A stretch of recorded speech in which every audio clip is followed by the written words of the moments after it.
Okay, excellent. So we have Ines with us as well.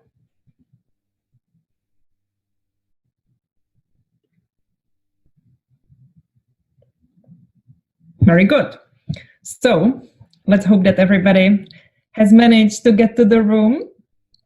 Thank you for choosing the behavior track.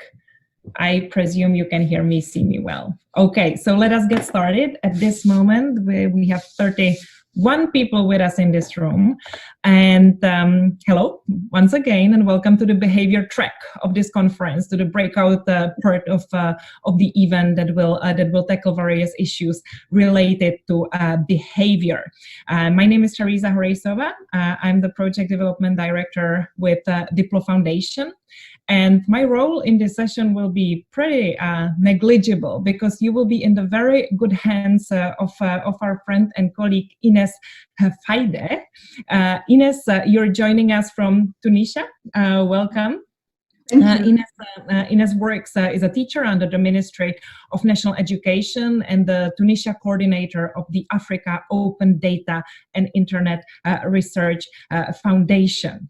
As Jovan and our colleagues introduced and explained at the beginning of this session, Ines is one of those that have gone through Diplo's training on efficient online meetings and moderation. And in a way, we want to give the best students from our training the opportunity to kind of improve their learning experience even more by being in charge of these sessions. So this session really will be in Ines's hands. And as you know, the topic is how our attention span varies between online and in-situ meetings. I hope I haven't lost you yet, being about 1 minute into this meeting. But I would like to now give the virtual floor to Ines to take us further. Ines, over to you. Thank you very much, Teresa. Hi, everyone. Good morning, good evening. I hope everyone is doing well and staying safe. So as Teresa introduced me, I am a teacher, and this is my first and most important hat. I have many hats, but teaching is the most important thing in my life. And that's why I'm very, very interested in the attention span and how much we are attentive and focused in meetings, especially in those times where there is a difference between our attention in online circumstances and offline and face-to-face meetings.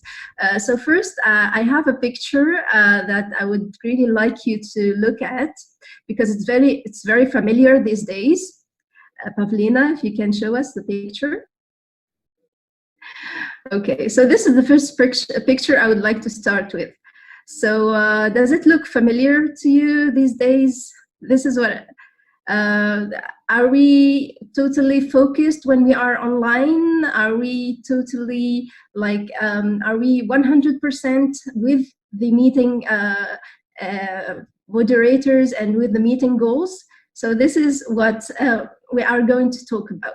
So first, I have a question to you, Pavlina, if we can put on the Mentimeter. So we are going to have your feedback, if you can. So I'm going to ask you hands on heart, so be very honest with us. How many times have you checked your phone just since this session has started? So let's look at the answers, very honest. Okay. So we're looking. Okay. So we have 45% did not check at all their phone, and we have 48%, almost 50%, who check between 1 and 3 times their phone. So this is very normal, I would say. This is what we are all like doing these days, because it's not really easy, and all of us were not very used to online meetings. We're starting to adapt and to learn. So let me hear from you a little bit. What are the things or challenges that you face in your way of being focused during an online meeting? So feel free to raise your hand or to unmute yourself. Okay, we have Richard. Hi, Richard. Hello. Hi, Richard. How are you doing? Good to see you guys. I usually keep the video off for bandwidth reasons, but also so people don't see what else I'm doing. Now, I actually don't do parallel work more offline than online. When I'm in an online meeting, I'm also doing other things, more on the computer than on the telephone, because on the computer, nobody can tell what you're doing. Most of the meetings I'm going to are paperless, so you have to have your computer open anyway, so nobody knows if you're following the meeting or not. But I think I've heard from many people that it's difficult, more difficult to follow online meetings. It takes more concentration. It's more tiring. I don't think anybody can go through 8 hours of online meetings, whereas we do that with offline meetings all the time. And I thought of two reasons for that, and I wonder what other people think. This is just a conjecture. I don't have any data for that. One is for the eye contact. Although you're trying valiantly to have eye contact, it's actually not with me, because you can't actually look in my eyes. The best you can do is look at that little green button on your terminal, and it's not the same. And as we all know as teachers and public presenters, eye contact is essential. Even in a big room when you're speaking to 1,000 people, you're doing a scan of the room and trying to establish eye contact for a couple of seconds at least with as many people as possible. And you simply cannot do that through the online medium. So I wonder if that's something. It's probably cultural. You might be able to get over it eventually, but I wonder if that makes a difference. Of course, there's also the movements of the hands, the body, etc., that we're missing. The shaking the head or like that, it helps, but it's not as much as we get. Now, the other reason is the bandwidth limitation. Although the voice quality is pretty good, it still doesn't have the full range of a voice that you get in a live meeting. So even if you're using headphones in a live meeting because of translation or interpretation rather, that's still very high quality connection. So you're getting a much broader frequency spectrum of the person's voice than you're getting here. And that's not a problem with the computer or, for example, the headset I'm using, because this is a high quality headset that's good for music. It's actually because Zoom and tools like that are, of course, compressing in order to conserve bandwidth. So the voice is not as rich and doesn't have the same tones. And so there's less redundancy in the voice. Because there's less redundancy in the voice, we have to concentrate harder to follow it. So those are just thoughts that I had. I wonder what other people think. Thanks. Thank you very much, Richard. So if I summarize well, so you mentioned the eye contact and body language, and number two is the bandwidth limitations. Thank you very much, Richard. So can we hear from other colleagues? What are the challenges that you're facing in focusing during online meetings?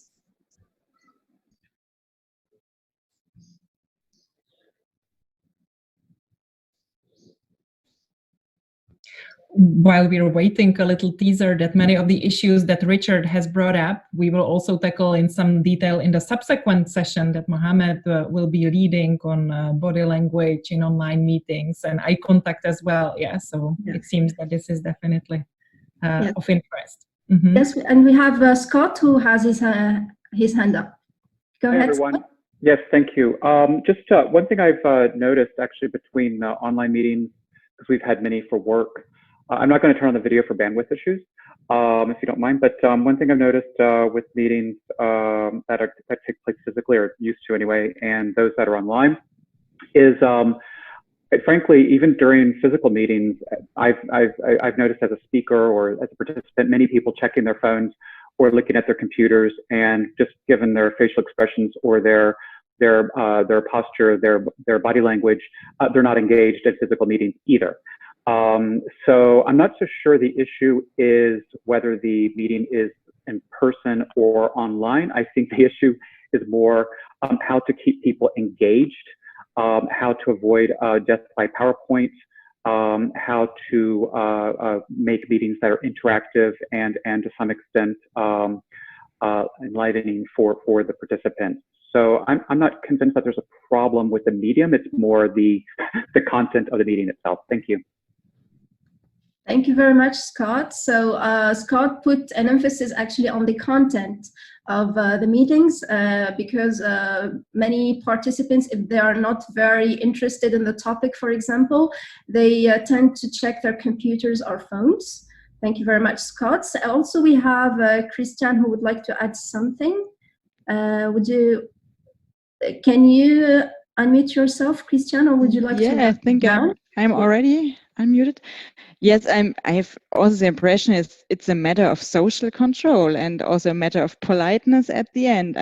I have to confess, I am often also in face-to-face meetings. The attention span sometimes is also getting away, but it's maybe a matter of politeness that I don't look up my WhatsApp messages during a face-to-face meeting. But this kind of social control is sometimes does not exist, especially if you don't put on the video screen. I think for me, the video screen helps a lot to stay with the speaker and also to have a kind of feedback regarding body language and so on. But I have the impression when you have meetings with a lot of information without any visual or oral feedback, then the attention is really getting away and the people don't feel, I would say, controlled in a way, and then they start to maybe chat or whatever they have to do at the moment. So I think it's also a matter of social control and politeness.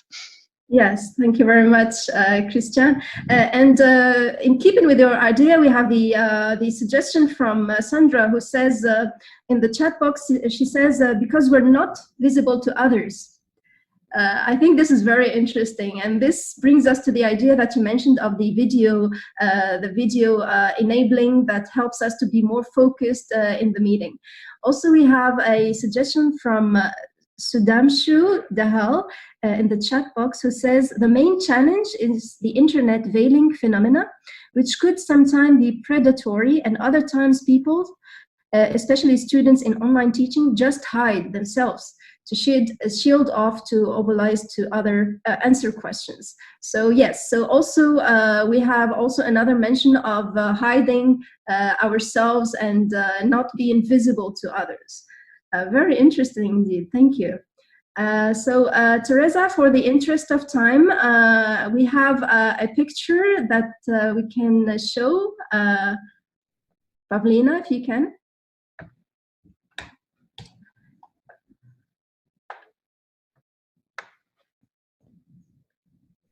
While we are waiting for that, I have just tried to put down a very few keywords, from this session that we will make sure also to report out. Obviously, attention span has been one of them. Eye contact and attention span also in relation to kind of our politeness, or also the substance. Yeah, it matters how the meeting is planned, what substance we are speaking about. And it may be a challenge in face-to-face as well as online meetings, how we keep our audience with us. And definitely the way we communicate with them, we look in the eyes, or in my green dot, as Richard has mentioned, matters to keep them. Over to you, Ines, to close with explanation on the diagram. Yes, thank you very much. So this diagram of Zoom meeting attention span, which I find very, very funny, but at the same time very realistic. So 2% only of our attention span goes to the actual meeting content, actually. Maybe it's, yeah, but we are adapting, as I said. So most of us are adapting to the new context of online meetings. And most of us would say, has my neck always looked like that? Oh my God, why didn't I take a shower? Remove the cat from the keyboard. So for those who have cats or pets at home, for those who have kids, this is another challenge. So that's why sometimes it's not very easy, and we don't all of us have the same conditions and same attention span to attend a meeting. So this is what I really wanted to share with you. Maybe now we can move on to really add the takeaways. What are really the things that we can do in order to heighten our attention span? So we have also a Mentimeter for you, Pavlina, if we can.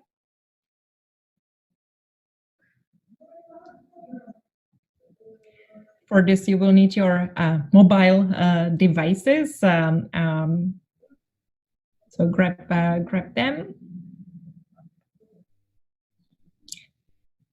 If it doesn't work now, we can also of course skip it. let us probably skip it because we are okay. We are fine here. So if you just go to www.menti.com and use the code 167452, you can see it on your screens, and you can. Let me do it in live with you at the same time, and you will be able to provide some inputs, some takeaways that we can also bring in later. There is a question: how can we heighten our attention span and focus? So this is a free kind of word cloud that you can use to enter any expressions how you think we can do better. Please keep it coming. We can also come to that later, and we'll make sure to monitor these results to bring in to the main session. But at this stage, I would like to thank Ines for being an exemplary moderator who also finished on time. And while you're looking at some of the kind of words that are popping up on our screen with some of the advice on improvement of our attention span, I would like to now move to another session, which it seems is very, very close related to what we have just discussed. By the way, a little house cleaning. You're very welcome to stay with us in this room, but you can also make your way to any of the other tracks that we are covering at this conference, should those issues be, from any reason, more appealing to you. Certainly, we do hope that you will stay here with us. So, for the next session, which is entitled "To See and Not Be Seen Online, the Psychology of Face-to-Face Interaction and Body Language." So, for those of you who have just joined us, maybe came from another room, my name is Teresa Horeisova.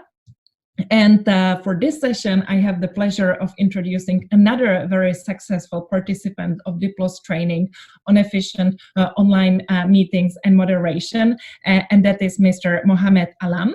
Mohamed is a commercial diplomat from Egypt, currently posted in Switzerland. So welcome, Mohamed. As we said, this issue will talk about the face-to-face interactions, and clearly body language and posture always tell a story, and this is difficult to replicate in an online meeting. In a better case, with video, which many of you have highlighted is important. Of course, this kind of interaction is more real. But what matters also is the tone of our voice, even if it's audio-only intervention. So that is something where we can, I feel, have the audience more engaged. So meetings are a social experience. This is very difficult to replicate online, clearly, but not totally impossible. Mohamed, will you be so kind and lead us through? And Pavlina, if you can please feature Mohamed's video for this segment. Thank you very much, Mohamed.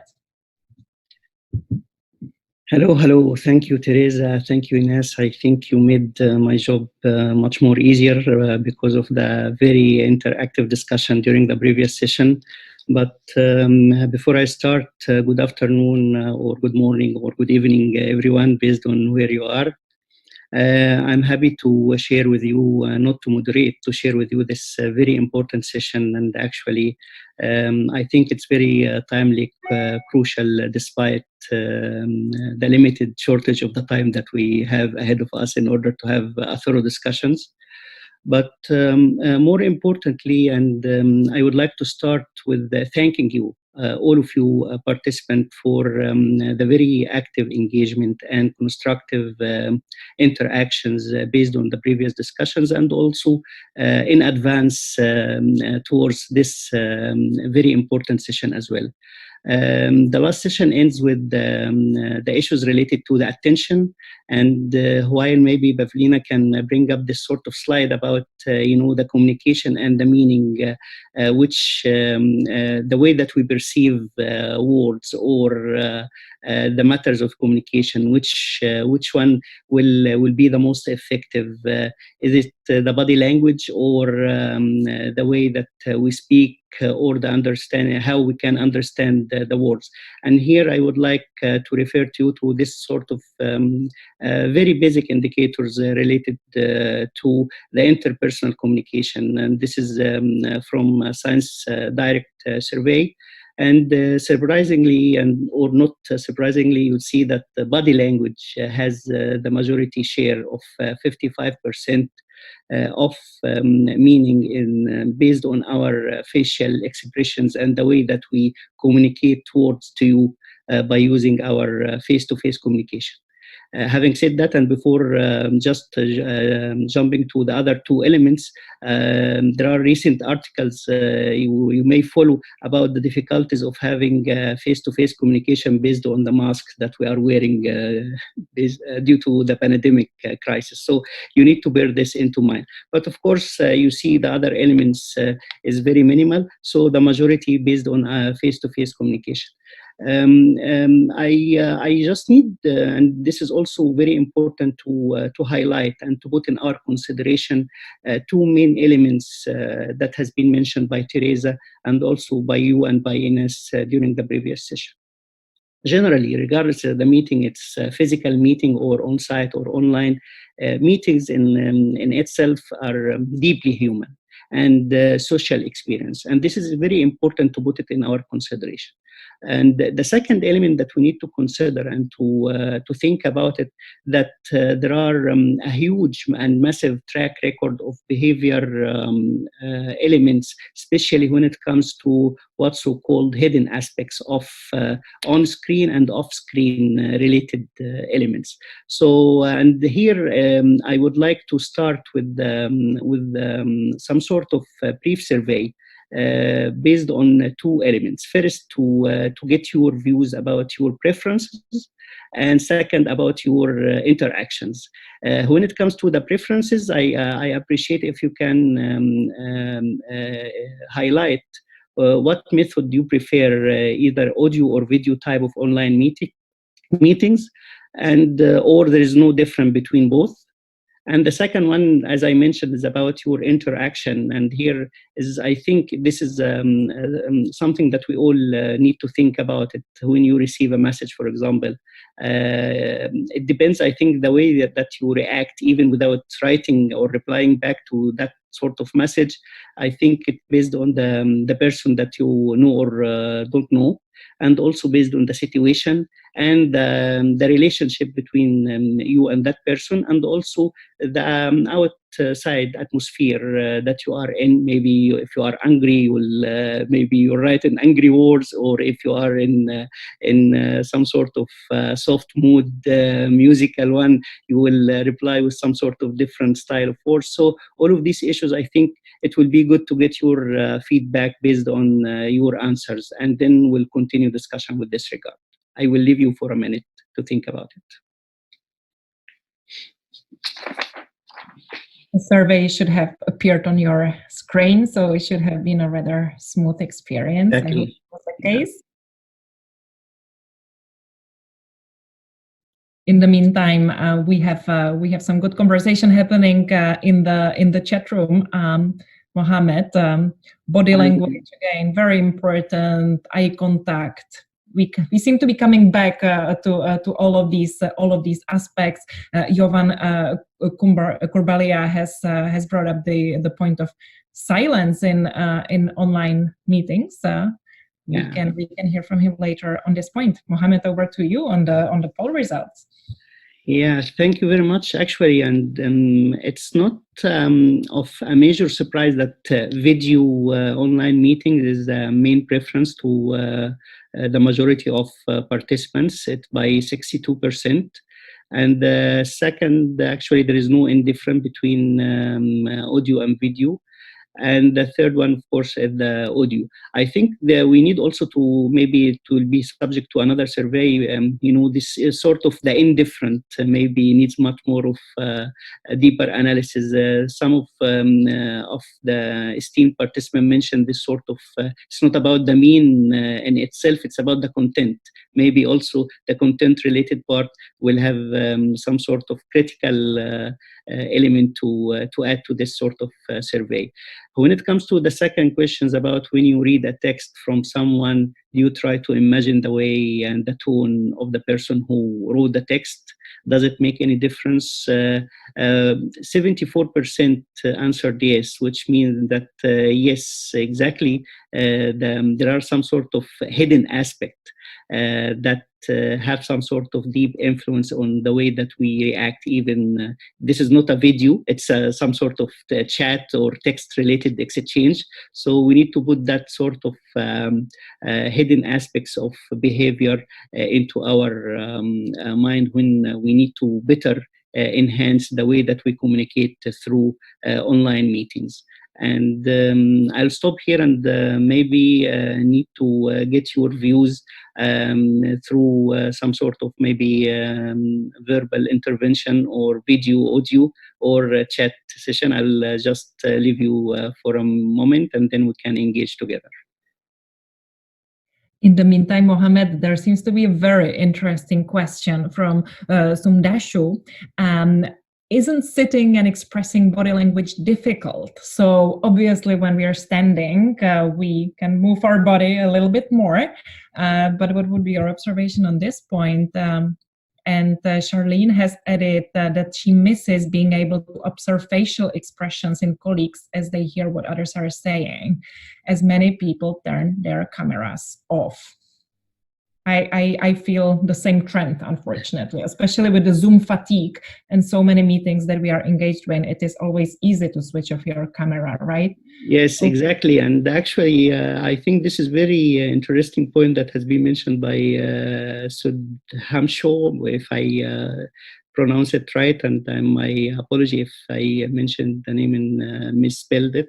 But actually, I will tell you a secret. I tried to practice myself moderating this session while standing, but I realized that my camera was focusing on the ceiling, not on me or on my foot if I tried to focus it. So I think we need to have it maybe within a studio or a theater style. Could be something that we need also to put it in our consideration. Of course, this sort of and actually this is due to the lockdown and the confinement that we all facing. We all missing the facial expressions. But by the way, this is also maybe a topic to a further discussion that we need to put it in our consideration. Sometimes the body language and facial expressions effectively being used into the negotiations, especially in the diplomatic community. Sometimes, so this sort of, online meetings and how we can engage, especially when it comes to negotiations, I think we need to consider how we can make better facial expressions through a screen or a platform effective in order to achieve what we are negotiating at. So I don't know if there is anyone need to raise their hands. I'm just checking. People are also sharing their frustrations. Exactly. I think we all can relate to, such as that people need to be ready to put on their camera. Maybe by default in this new situation that we are in, we should be ready. Yes, like we are ready when we leave our house and have taken our shower and combed our hair. We should probably strive anytime we sit at our desks to be ready to interact as well. Maybe that could be part of the new normal. Yes, exactly. I think this is a very important point that you mentioned and I highlight, and I refer back to what has been said earlier by Richard. I think also during Ines' session, I was in a webinar yesterday, and Richard, I think he was in that webinar, and there were some sort of lack of communication based on the internet connection and the bandwidth in itself. And this is also have some sort of, why you choose to audio, not to video, how if you are opening your internet browser and how many links or, are opening, and you need to limit it in order to have a better communication.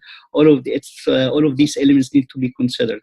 There are also some sort of social factor, because we are talking about the psychology. Maybe the cultural impact also play a part if you prefer to have an audio or video. maybe some sort of religious related elements to a certain extent in certain communities, but more or less either it's audio and video. It's all about the issue of inclusiveness, and this is what we need to put in our consideration also, how we can better enhance the psychological factor for online meeting to have a better inclusiveness and to include all related parties to such a meeting. Thank you, Mohammed. That's excellent. The discussion was going on further in the chat. One comment was actually that for some meetings or maybe some topics discuss exchange of information without being distracted by facial expressions and body language may actually be beneficial. So certainly this is not black or white. However, again, as for efficient meetings, we should also respect the timeline, unfortunately. And what I wouldn't like to spare you of is the coffee that is coming next. So for this conference, as you know, we are experimenting. Some things may go right, some things might not go right, but the experiment that you might want to experience next is a virtual coffee break, where you will be randomly assigned to coffee tables based on some topics that you wish to discuss. So you can do that. Your other option is to stretch your legs and walk through our virtual exhibition. Again, links to there are through the main conference page. You can also just hang out here and stay in this room, and we will reconvene in about 15 minutes from now. And the next topic will be corridor chats. Have online meetings killed impromptu conversations? Thank you for being with us. See you over the coffee and back here in 10 minutes and a bit more. Thank you, Mohammed, once again. See you later. Thank you. And of course, the chat room here remains open as well. Yes, should you wish to continue our conversation here. Thank you for spending the time with us so far.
I can see that some of you are sitting in the room, which is perfectly fine.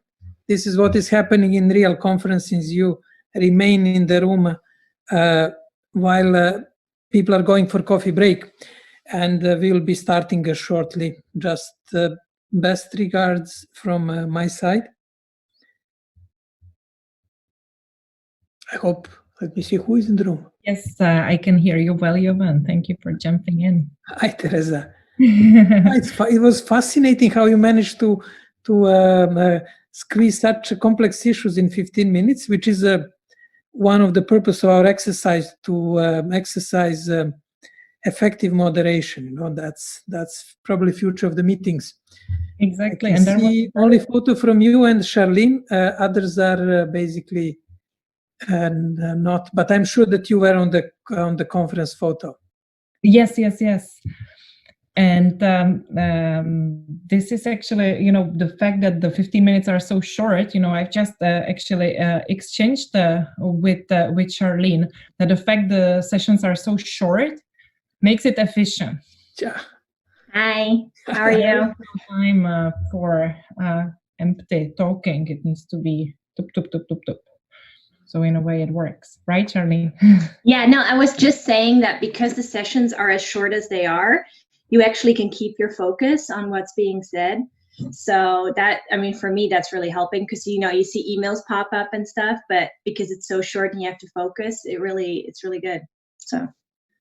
No, it is in a way attempt to see how we interact, because I'm sure that there will be, and I always complain when sessions are too short, you cannot develop thinking adjust. But there is an interesting, I think there are side advantages of this type of pointed discussion of 15 minutes. Yeah. Great. I can see that you had your coffee and cappuccino and you're not part of the smokers club, because they have, you know, this is a lobby which is one of the most powerful lobby at the conferences. No, it is. It's like a big group where, you know, all the agreements are being, you know, discussed. And at one of the recent events I wanted to join, and they told me you're not smoking, you're not part of the club, therefore I was excluded from that lobbying.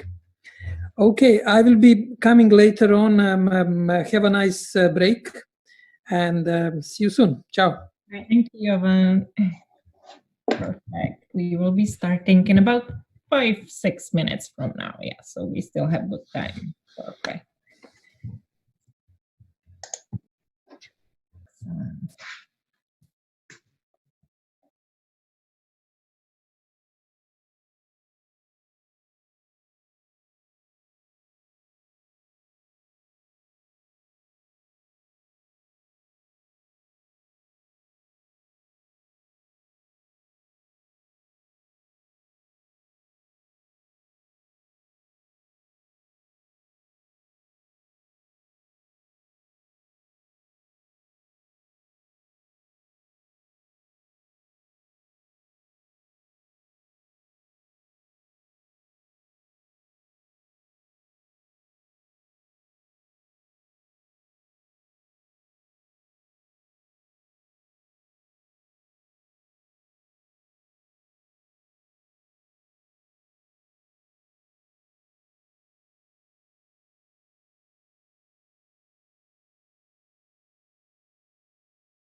Thank you all for slowly coming back to this room. We will continue in a minute or so.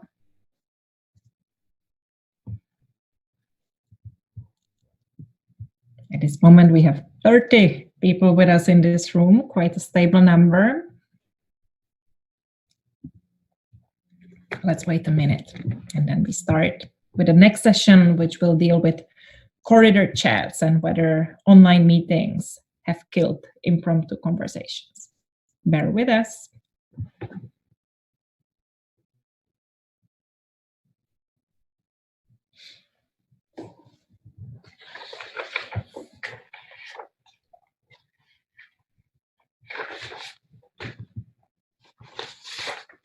Okay. Kavina, can you give me a heads up that we are ready? Yes, we are. We are ready. Perfect. Excellent. So, hello, welcome back, everybody. I hope you have spent your coffee break in some creative way, either at one of our coffee tables or at the exhibition, or maybe even networking with other participants in the online chat. So we are starting the third session in the behavior track of this conference. Once again, you can move around between the rooms, but we certainly hope that you want to stay with us here. And this track will focus on some specificities of face-to-face meetings that are tricky, if not impossible, to move online. And what we know, because we have all experienced it, that face-to-face meetings offer numerous opportunities for networking, for bilateral meetings, as we just discussed, here for those of you who stayed, maybe some privileges that smokers have and often seem to be striking the deal on a little cigarette break. How can we do this online? That is a bit more tricky, obviously. As we are also adjusting to our new normal, we have to see if this in any way will change the way that we approach meetings to enable to some bilateral discussions and conversations. Now, to guide us through this session, I am pleased to pass the virtual floor to Charlene van der Beek, who is a policy officer at the Permanent Mission of Austria to the United Nations and other international organizations in Geneva. So she represents Austria at several international organizations. Like for other moderators, Charlene is an alumni of our recent training that Diplo conducted on efficient online meetings and moderation. Charlene, over to you. Thank you very much. Thank you, Teresa, for this this lovely introduction, and welcome everybody. I hope you had a good coffee break. I hope you took advantage of the option to have a virtual coffee break. I did look in on a few of the sessions. There weren't so many participants yet, so maybe we're all having a bit of a moment that we need a moment to get used to these things. But first of all, I want to start off our session with a poll, if we can pull that up. So basically, I would like to know from you, in normal times, do you typically come to a conference or a meeting for the substance, for networking, or for a little bit of both? And I think that is something that we want to see where you're at, just to start off our discussion for today. All right, so as the results are coming in, I can tell, so we're about 80% of you have voted. About 70% are telling me that they're coming to a conference or a meeting for a combination of networking and substance. Yep. And then we have about 20% saying they're there just for the substance, and about 5% saying that they're there just for the networking. So I think the clear winner is the combination of both, 74% right now. So yeah, thank you very much. Basically, what we want to do is we want to discuss both through the chat and through the voice interactions. If you like to take the floor, audio, video, you're welcome to do so. You can raise your hand and we'll give you the floor.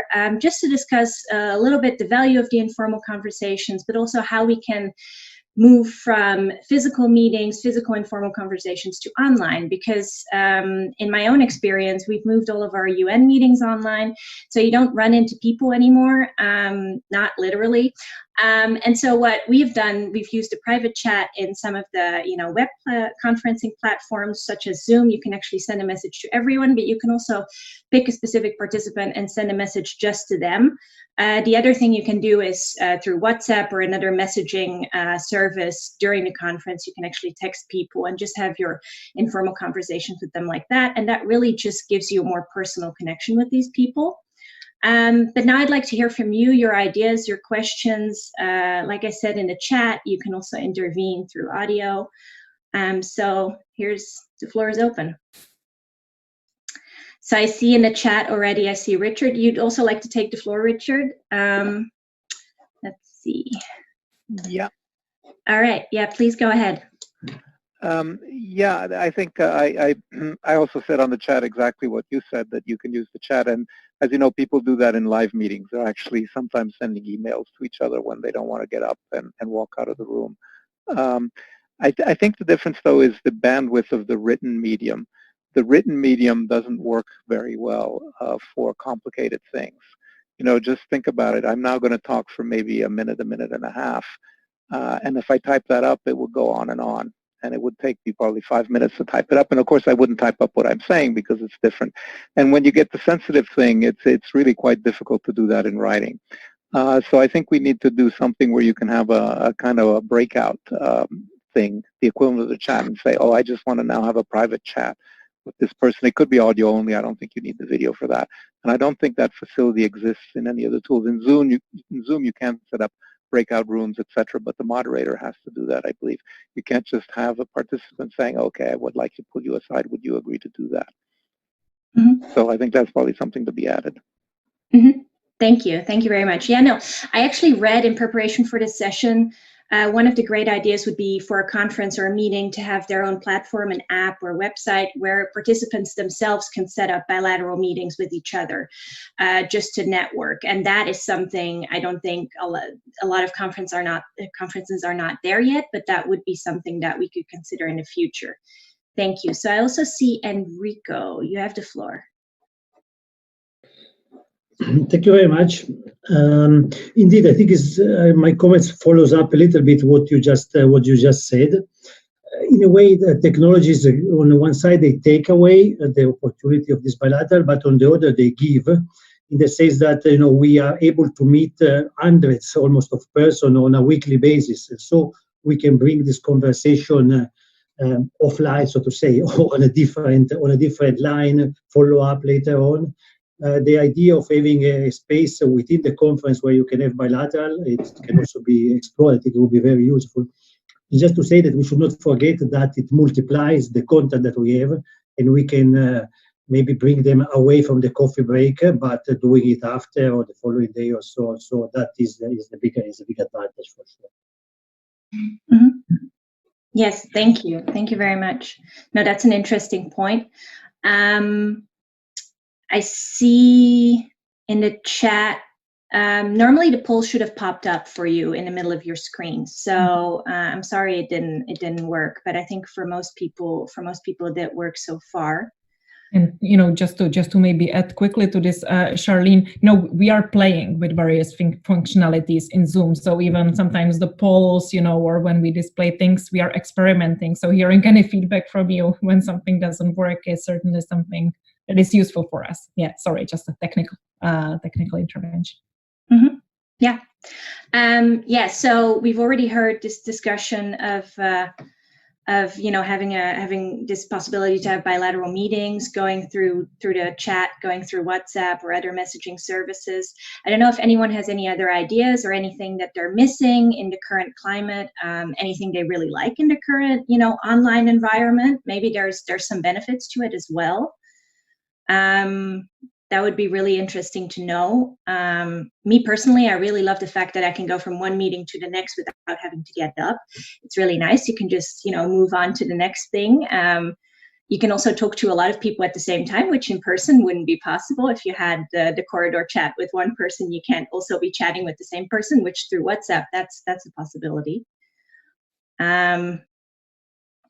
Yes, Richard, indeed. So one benefit, people from all over the world can participate. And that is a really good one, because I'm stationed in Geneva, so I only meet the people that are there for the meetings. And though they do come from all over the world, you're still, missing some of the participants. And I think if we're moving towards more hybrid meetings and we get ourselves really set up for people participating online, we'll actually be more inclusive in that sense. Yes, indeed, less traveling from one meeting to another. Yes, there is a disadvantage in walking less. We put on weight. So, but now that most of us are allowed to go out at least once a day for a walk, I think that's something that we're all keeping up with. Yes, phone calls after the meeting with people. I do find phone calls easier, especially to exchange more information. Like Richard said, typing it up in the chat or in a message can take a lot more time, whereas speaking to someone more personally over a phone call can be a lot easier. Let's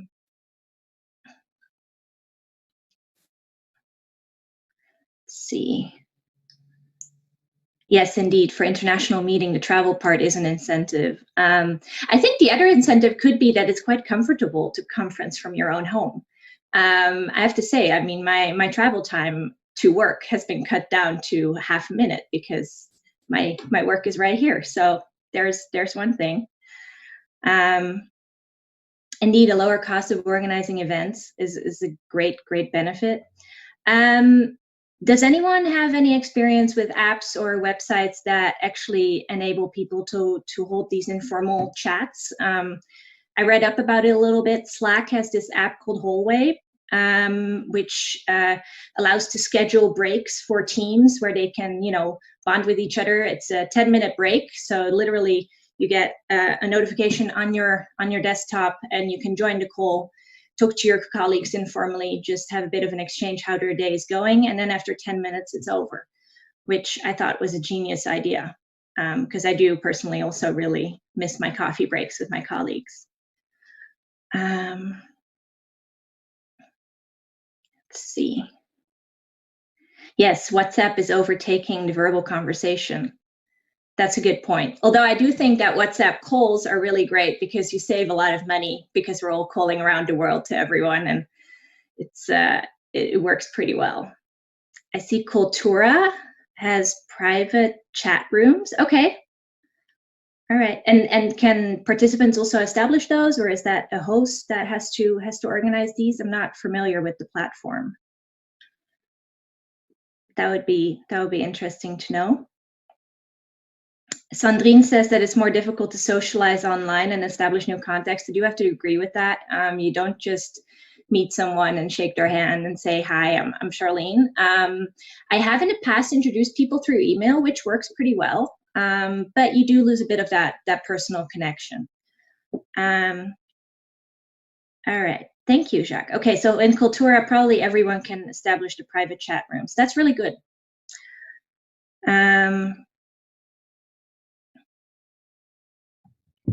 All right, so I think we're gonna start wrapping up our session actually, because our next session starts in about a minute and a half. So I think we're gonna go back to Teresa and wrap it up here. Thank you.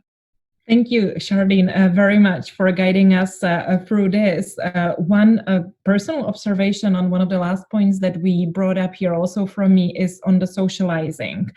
Yes, and these networking aspects. So what I personally find quite easy is to kind of maintain my contacts and network through the online tools. So it's easy when you know the people from the previous life when we interacted face to face, but it's obviously a little bit more tricky to network and socialize with people that you don't yet know, because the online environment always gives a little bit different perception and so on.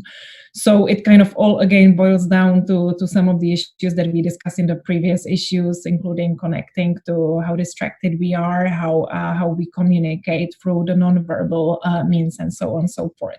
But otherwise, some excellent points at this session as well.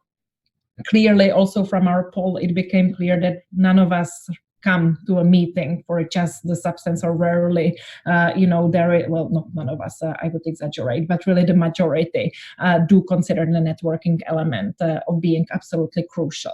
Now, we are at the end of this session.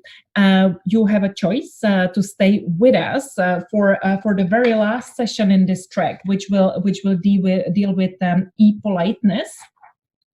But you can also decide to leave this room and move to any other track that we are covering in this conference.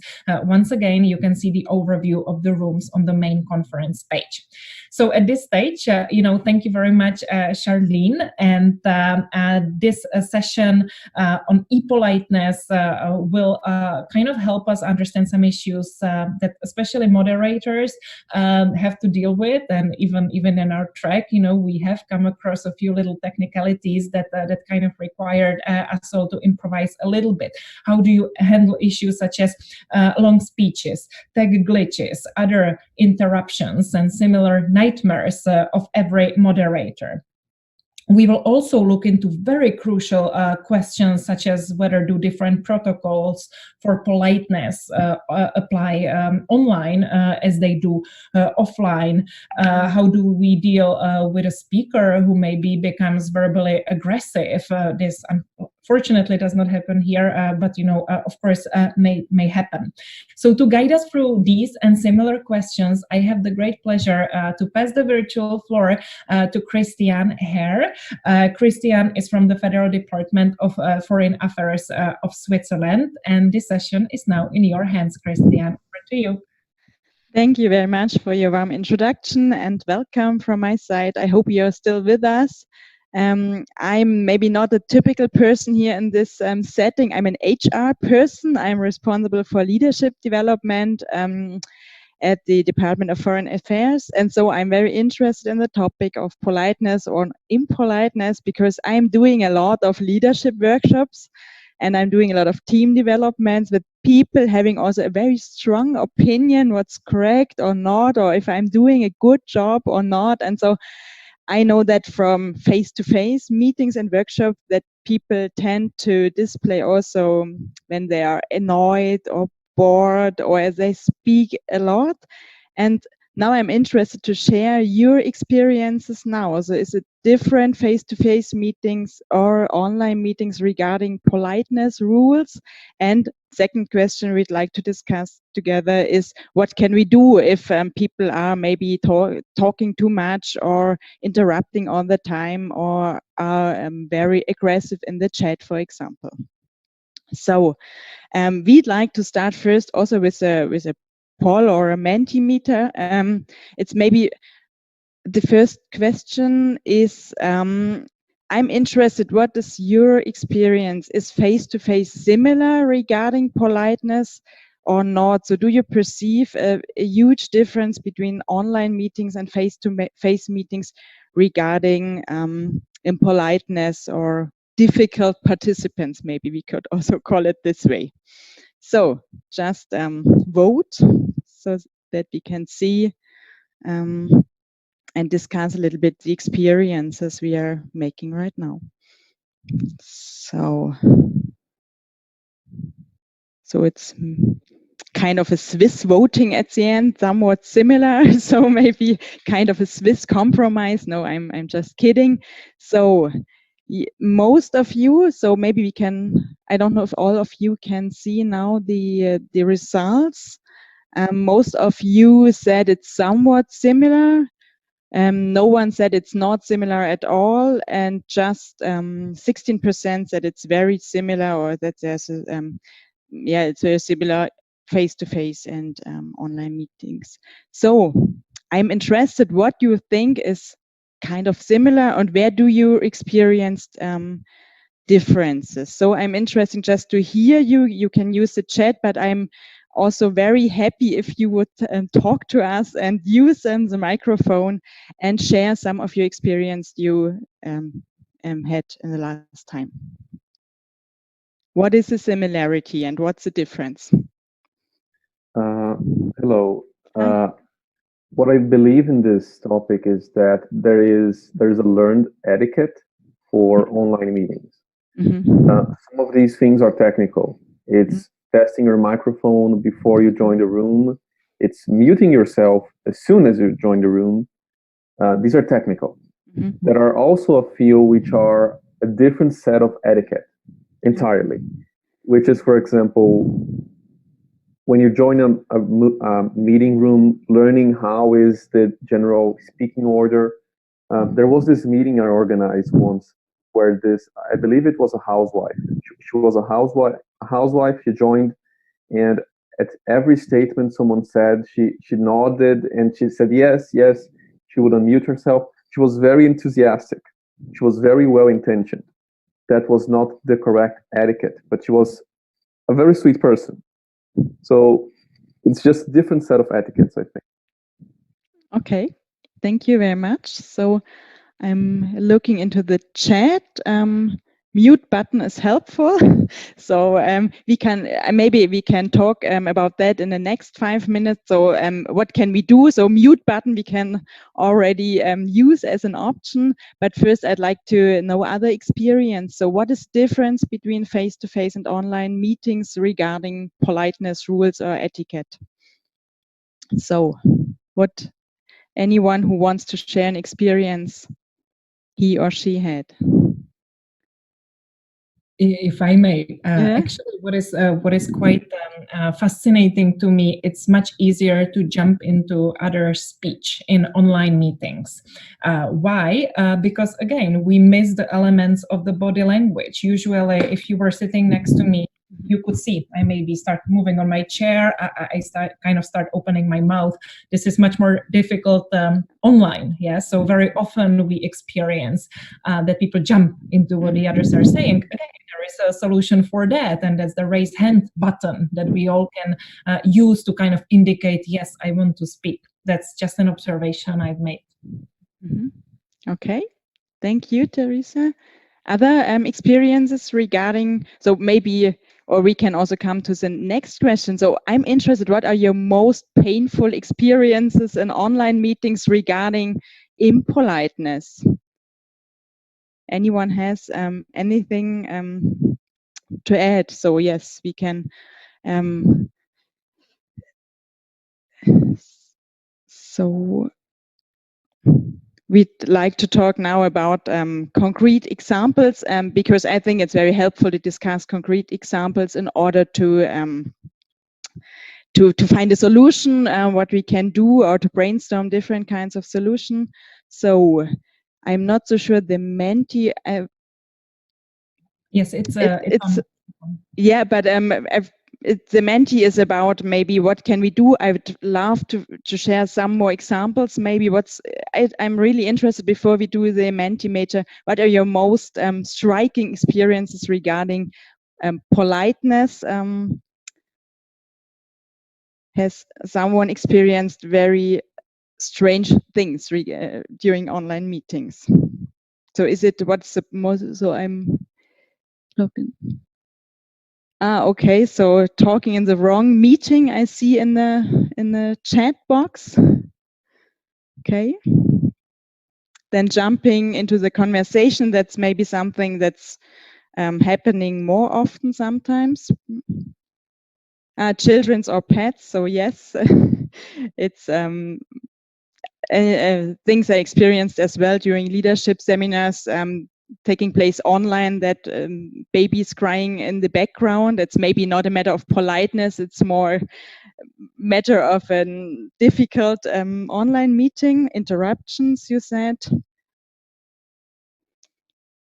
And did you experience, I'm really interested, rough behavior or very hard feedback? Because I experience in our HR world that the people talk less online. It's very interesting. In an offline meeting and face-to-face, I get a lot of feedbacks like, oh, that's not interesting. I want to challenge you. I don't believe you.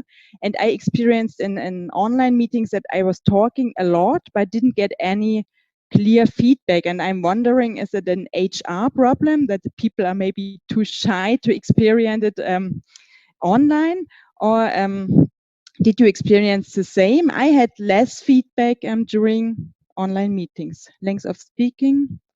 Oh, people eating. Oh, yes, that's also very nice. Good. Yeah. Yeah. Yeah, I think also it's very special in the situation. So you said interruptions by children. I think that's something we have to deal with right at the moment. Okay, so I'm interested. Arthur, is it correct? Zoom bombers? Would you like to explain what you experience, or is it fine if you just write it? I think. Yeah, Arthur? Yes.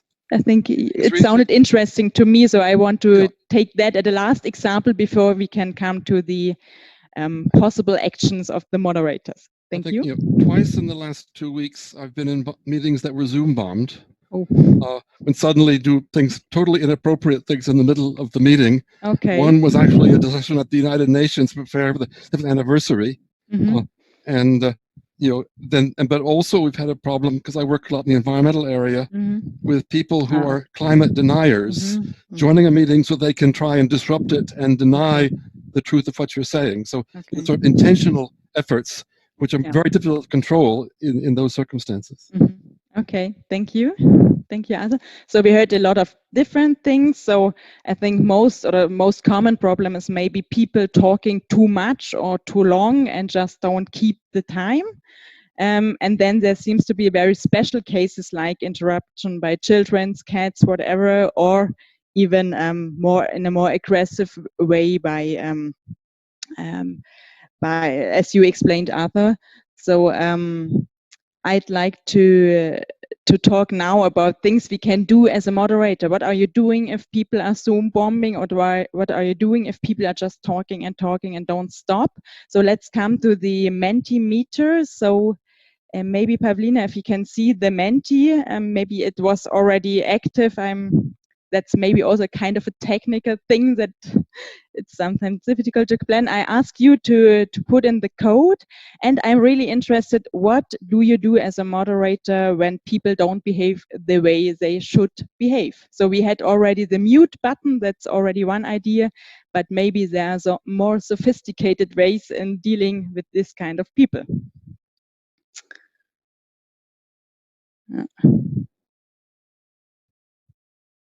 Okay, so Mentimeter, I hope it's working. So it's kind of a word cloud we are preparing. So one idea is, of course, I think it's always a good idea to explain, and sometimes it can be helpful to contact the person in private. So, for example, use another chat or another media to talk to this person. Yes, and interrupt them politely. I think it's one of the most severe challenges of a moderator. I think it's really tough to make a polite interruption online, because it's a non-verbal behavior that's not you can't use. So in a face-to-face context, you can maybe make and you can approach the person, but online it's not possible. So but of course it's important. Then what else do we have as a solution? So mute the person. Yes, it's maybe not the first choice, but if it's not possible, mute the person. I think it's a very good way it is mentioned here, explain that their feedbacks has been taken into account. So kind of a very nice, thank you very much. We will do this and that with your input.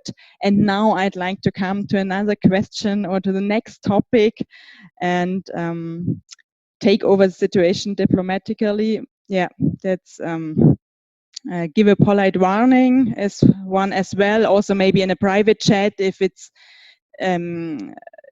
you don't want to face loss of this person. Okay, what else do we have? I'm not sure if I spell your name correctly. Gustavo Paiva? You wanted to mention something? Yes, please. Yes, what I do is when I'm on a meeting, I always have a little notebook with myself, and I make it. I make sure to show to people that I'm taking notes. So when someone is being impolite, either willfully or unknowingly, I make sure to take note of what they're saying. Okay. And then I say, your feedback has been taken into account. Yeah. I don't say, oh, you did this, but no, I always say, oh yes, thank you. And your feedback has been taken into account, and we are taking this to the next guest. It's the yes and always. Yeah, that's very clever. That's a very good idea. I never used that, so I think I will include that in my repertoire, because it's really a polite way to say, I heard you, but now we have to go on. Thank you very much for sharing this. And maybe is there one left very interesting, just the meeting to order? Yeah. So, and I think it's always good to have at the beginning a very clear plan, a clear question, maybe also at the beginning stay with a certain schedule. I think the clearer you are and the more focused you are with the questions, the more hopefully to the point the people are coming. So I think we are already out of time, so too much speaking also from my side. Thank you, Teresa. I want to hand over to you. Thank you, Christian, for being a polite moderator. I did not need to politely interrupt you to indicate that the session should be finishing now, because really I am convinced that good meetings should respect the time of all of you spent here. Up next is a coffee break. I know some of you had challenges with the virtual coffee break, but I also heard from others that it seemed to have worked well. So now it's your second chance to try it out. You can also just decide to stretch your legs. We are not meeting in this room anymore. This conference will continue in the main room. So in 15 minutes from now, please make sure you're there. We will hear also kind of little takeaways from the other tracks, which I'm certain were interesting. Once again, thank you for choosing this track. Thank you for being with us. Thank you to all of our moderators, Ines, Mohammed, Christian, everybody did a great job. Charlene, of course, apologies for missing your name now. See you in a few minutes, and have a good coffee.